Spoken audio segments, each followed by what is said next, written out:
everyone, welcome back to Adulting with Micah. And today we're here with Krishana to talk about all things salary negotiation. So, Krishana, I'm super excited that you're here today. What are some of the things that during the interview process that people should know about negotiating their salary? Yeah, I love this question. I wish more people would ask it. The most important thing to keep in mind when negotiating a salary is the minute you're investing time with the company, you should know that you're aligned on the general ballpark of financial outcomes, right? So the number one thing you should do is understand what the expectations are of the job, maybe understand the title, the team, the structure. And in that first conversation, if it doesn't come up from your recruiter, you should ask, hey, do you have a general ballpark budget for where this job is going to land? What you want to do is a couple of things. Make sure that you're not wasting your time. At the end of the day, there are lots of career opportunities out there. Some of them may not actually be paying what you're looking for. That's okay. After you invest, 15 to 20 minutes, it's totally fine to say, this interview process is going to require hours of preparation as well as time with your team. If we're not aligned on the outcomes, I'm not going to accept the job. So I just want to make sure that before we both go into this getting to know you process, that we're looking at something that is going to be satisfactory to what I'm looking for in my life. So ask early on and don't shy away from the conversation. So even if I am getting a phone screening interview, is that the best time to ask, or should I wait until I get through the phone screening and then get to the first interview because I passed the phone screening phase? Great clarification. Ask in the phone screen.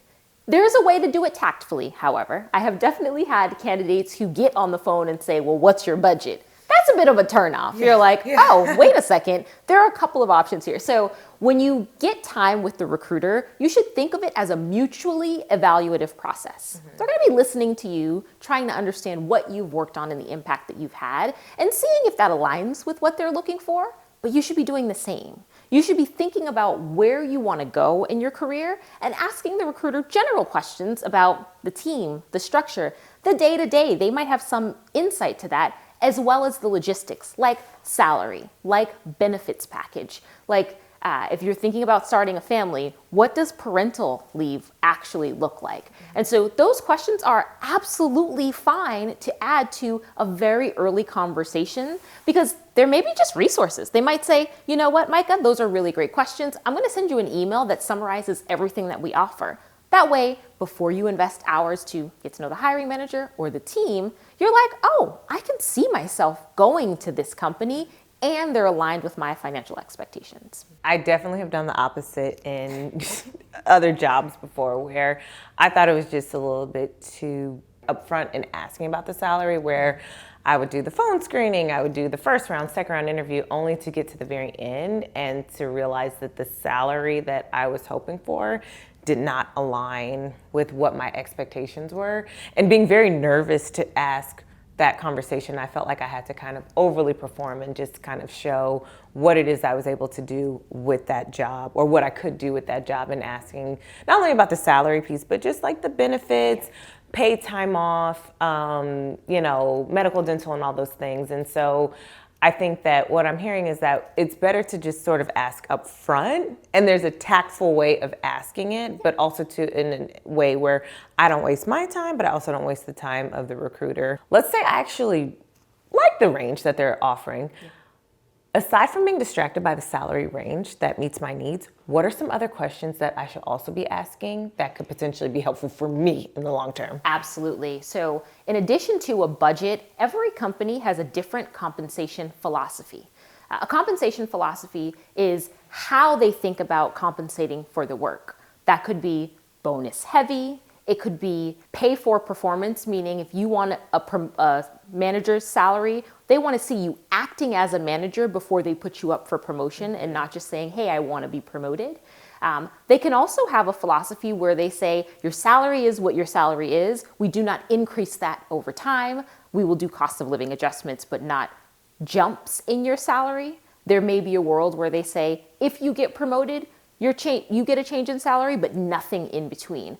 All of these are different ways that companies compensate their employees. And so in addition to understanding the compensation range, you should ask your recruiter or hiring manager or person who's familiar with it, what is the compensation philosophy here? How is it structured, and how will I continue to grow and progress if I choose to come on board with you? Let them tell you what their company does before you say, okay, I want this number, or this is what I'm looking for. Once you understand, like when you make a decision to join a company, you are not joining at one number and staying there. Your expectations will be that as your life grows and becomes more expensive, things are constantly changing, that your company is going to compensate you for that. And so asking really clear questions about that compensation philosophy is going to be critical to help you understand, well, actually, if that's the case, here's where I'd like to start. Oftentimes in that compensation philosophy, they'll talk about base salary, they'll talk about bonus, and they'll talk about equity. They'll talk about how it works. At some companies, it's one grant. They call it a new hire grant in some cases that you get, and that's it. That is your ownership in the business. In other companies, it's refresh grants after that initial grant. So over time, as you have tenure, you continue to get stock that becomes yours. It's yours to buy and sell within the appropriate windows of trade. In other places, it's you get an initial grant, and for stellar performance, right? When you're earning an over-the-top bonus, they may give you that bonus in partial equity or in cash. But asking about a compensation philosophy opens the door for your recruiter to say, this is how it works here. I think that what is different in today's job market right now compared to maybe something 5 years ago is that, I mean, I definitely wasn't looking at my benefits. I was looking at what is my salary? What's my take-home pay? And now at this different stage in my life, what are some of the things that this company is offering that I personally need to, one, look at the policy and handbook and take advantage of all those resources? Here's one hot take when it comes to compensation. I think a lot of people don't think about the full spectrum of opportunities that you receive when you get an offer. And I think one of the ones that I've seen, more senior level executives lean into than some of the more junior folks, like I include myself, is the concept of a sign-on bonus. Many people are like, oh yeah, sign-on bonus upfront, that sounds lovely. What often sign-on bonuses are used to do is help you bridge a financial gap. So here's an example. Let's say you're working at a job today and you are making $150,000, but you're miserable. You hate it there. You want to get out of that company. Maybe you're interested in going to a more intimate company, maybe a startup, and they don't have that budget. They're like, we need your skills, but we are not going to be able to pay you $150,000. They may say, okay, we want you to come in to this role and we want you to deliver what you've delivered in the past. Our salary range caps us at $100,000. But what we're willing to do is to give you an installment payment, which for the company is on their budget for 1 year, not for the duration of your career, to help you bridge that gap. It might be $25,000 in equity, an additional $25,000 in cash in your first paycheck, so that in this calendar year, your budget remains basically the same, but for the duration of your career with that company, they're now only obligated to pay you $100,000 instead of the $150,000 for that performance. That's not always a bad gig. In a lot of cases, you can go into these startup environments, you can build something from scratch, and maybe in 2 years you receive a promotion that puts you beyond your initial expectations anyways, while the company ultimately got the work that they needed done without committing to an above budget salary for the long term. The third step or rule that I keep in mind is that you don't have to give a company a number. Really? Lots of people are like, well, my number is this. I've seen it too often that your number may be X and the budget for that role was X plus some other larger number. I think asking about the budget, asking about a compensation philosophy, and saying that you are aligned with that general ballpark and going through the process is enough of a statement on what you will say yes to. When they come with an offer, let them be the first to give you a number. I think you can anchor your salary far below what was budgeted by saying, well, I want this number, not knowing. And so again, that process of waiting for them to give you a number, it's again, a delicate dance with your agent, right? Yeah. How long do you wait them out? It depends. That's a really good question. It depends on what's happening. So one of the other things that I've learned in navigating my career is if I'm ever doing a job search, I rarely do it with just one company, right? Searching for a new role, updating your resume, updating your LinkedIn, that's a lot of work for you to be shooting darts. Yeah. What I want to do when I'm going to switch jobs is cast a net. Let's see how many fish I catch. And then from that point, decide what I want to do, right? So once you are casting a net, that means you're going to receive multiple offers within a similar time frame. Having that is also an incredible point of leverage. So if the number comes in and you're like, okay, this is interesting. I like this company. Wait for another number. But the salary's low, which I've been in that situation where I like this company, I like the benefits, base salary is not what I want. This other company, they're okay. The salary and the base salary is what I like. I really actually want company A, but the salary in company B is what's motivating me. But I see like I have more potential in A. How do I get to let that recruiter know, like, you're not the only person that's looking at me, but I really like you, but this is what I also have. Yeah. How do I have that conversation? You tell them. You say, you guys are my first choice right now. The work, the body of work, the scope of work, the team, the things I get to do here, I'm most interested in.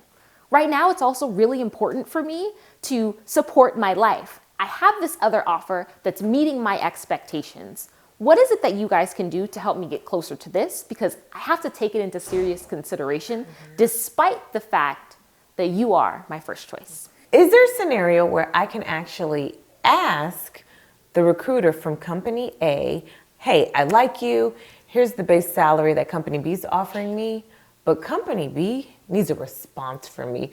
How do I get company A in a position where I like you, but I also have a timeline to get back to company B? Yeah, timelines are really challenging in recruiting because I think making that decision is a big one for you and for the company. And so oftentimes you want the right group of stakeholders to feel good about it. And getting that group of stakeholders together isn't always the most timely thing. What I will say is continue to think of your recruiters as your agents in the process. I think the minute you start to engage in another interview process, it's totally fine to say to your recruiter, I'm really excited about my upcoming interview. Just want to give you the heads up that I got a couple of other interviews that are going to go on concurrently, and I'm going to be interested in hearing from each of the companies before I make a final decision. Is that going to be a challenge for you?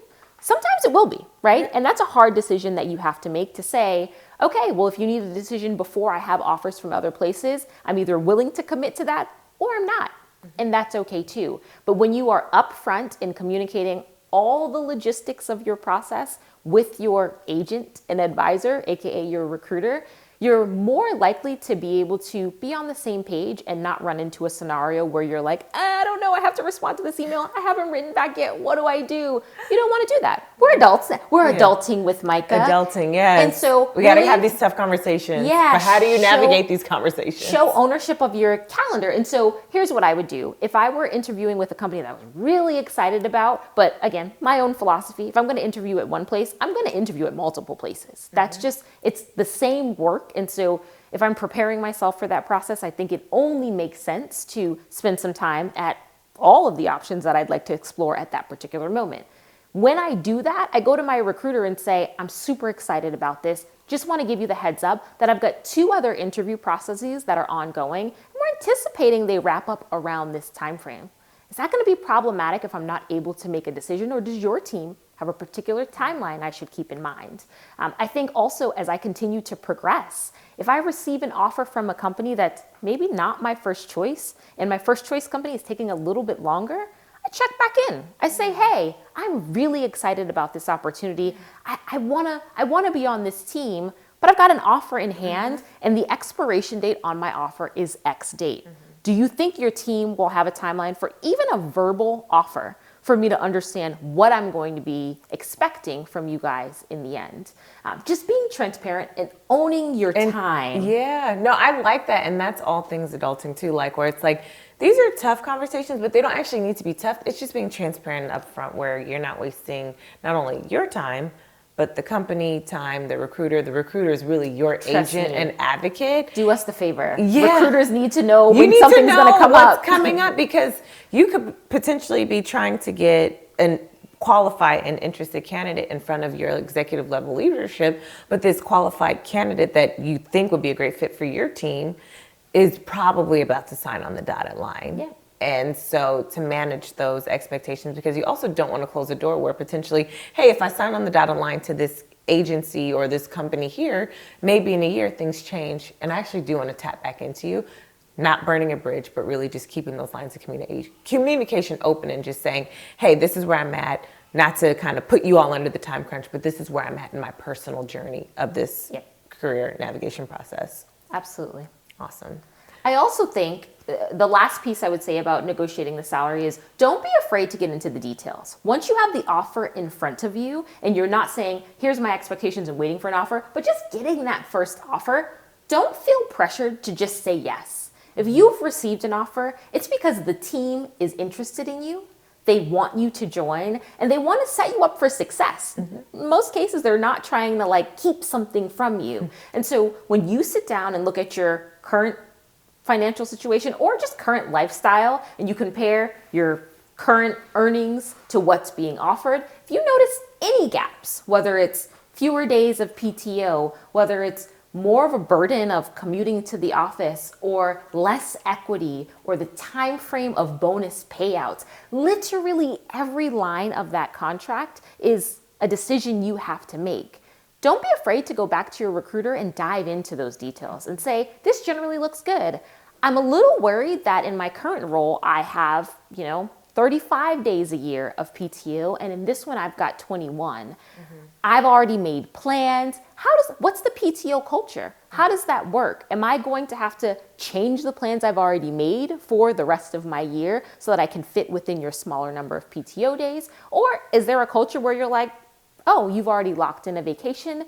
Go ahead and take that vacation and we'll deal with how we're going to manage the work separately. Those are all conversations that you can have. And I think as you talk about benefits, really understanding my premium costs me these many dollars now. If I make this transition, my healthcare is going to be way more expensive. That's dollars and cents away from your salary that you no longer get to take home. Have those conversations with your recruiters. It is in their best interest, in the hiring manager's best interest to get you on board. And so if they need to make adjustments to those packages, they will, because ultimately they feel like they found their teammate and we want to set you off so you don't have to worry about your salary or worry about how you're being compensated.